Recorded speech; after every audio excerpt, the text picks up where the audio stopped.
বন্ধু ইএমআই জ্বালা আর ভাল লাগবে না বুঝলি। কি করা যায় বলতো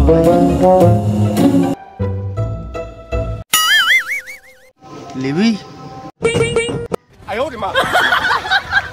লেগা এটা কি করলি? ফোনটা দিয়ে দিলি? দাঁড়া না, ও জ্বালাই পড়ে ফেরত দিয়ে যাবেন। আজকের মকা মেরে দিস। এই কার ফোন এলো? ফোনটা ধরেই দেখি। আপনার ফোনের আজকের কিস্তি মারার লাস্ট ডেট। সন্ধ্যের মধ্যে যদি পয়সা না মারেন তাহলে আপনার ফোনটি কালকেরে বন্ধ করে দেওয়া হবে। বন্ধু তুই তো বলছিলি আবার আসবে, কই সে তো আসেই না। ও মনে আর আসবে না। দাঁড়া একটু দাঁড়া। নে ভাই তোর ফোন ধর, কিস্তির টাকার জন্য আমি ফোন চুরি করে বেড়াচ্ছি, আর তোরও সেই ফোনে কিস্তির জন্য আবার কল করতেছে।